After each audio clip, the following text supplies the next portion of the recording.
আচলতে মই যথেষ্ট আনন্দিত হৈছোঁ। বিশ্বায়নে গ্ৰাস কৰাৰ পৃথিৱীখনত আচলতে আমাৰ আজিকালি খেল ধেমালিবিলাক কমি গৈছে। ল'ৰা ছোৱালীবিলাকে বেছিভাগ আমাৰ ছ'চিয়েল মিডিয়া বা মোবাইলতে ব্যস্ত। তাৰ ভিতৰতে অমৰজ্যোতি স্পৰ্টছ ক্লাবে অনুষ্ঠান কৰিছে, তাৰ বাবে মই যথেষ্ট সুখী। কাৰণ এনেকুৱা ধৰণৰ অনুষ্ঠানবিলাকৰ গাঁওবুঢ়াই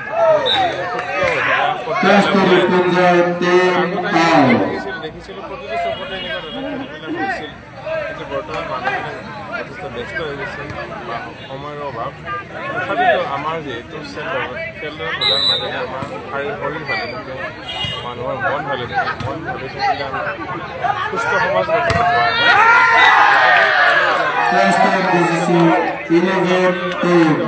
কামনা কৰিছোঁ। আৰু মই সকলোকে খেল উপভোগ কৰিবৰ কাৰণে অমৰজ্যোতি ক্লাবে ইয়াৰ পিছতো বহু খেল অনুষ্ঠিত কৰিছে।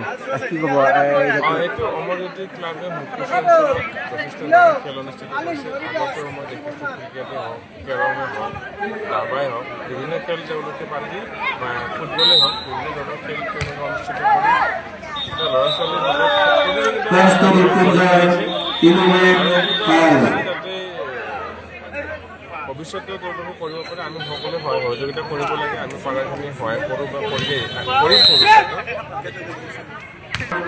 অমৰজ্যোতি স্পৰ্টছ ক্লাব 2015 চনত জন্ম হৈছে।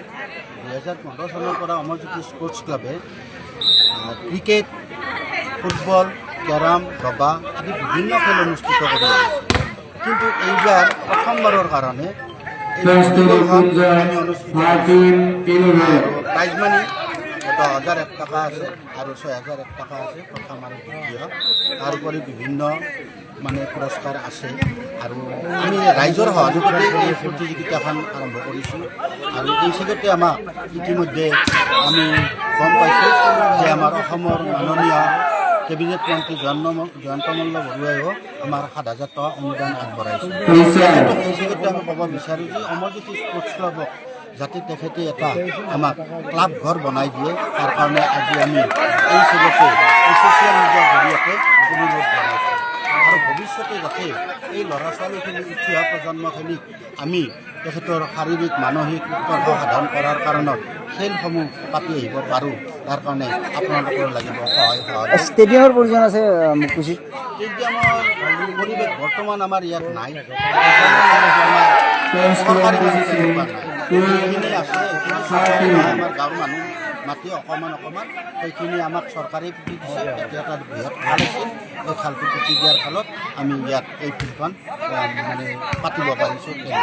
আৰু ইয়াৰ পাছত আমি বহাগত এই ফিল্ডখনতে আমি বিহু অনুষ্ঠিত কৰোঁ।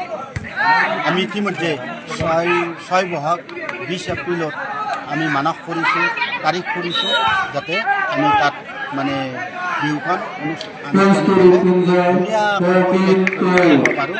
আমি ইতিমধ্যে আমি অসমৰ জনাই আনিছোঁ আৰু সকলোকে আমি বিহুলৈও নিমন্ত্ৰণ জনালোঁ এই হিচাপতে। আৰু খেলখন উপভোগ কৰাৰ কাৰণে সকলোকে আমি আহ্বান জনাইছোঁ, যাতে সুন্দৰ পৰিৱেশেৰে এই খেলখন অনুষ্ঠিত হৈ যায় আৰু ভৱিষ্যতে যাতে আমি খেল পৰিৱেশন কৰিব পাৰোঁ, তাৰ কাৰণে আপোনালোকৰ ওচৰত কৰজোৰে প্ৰাৰ্থনা জনাইছোঁ।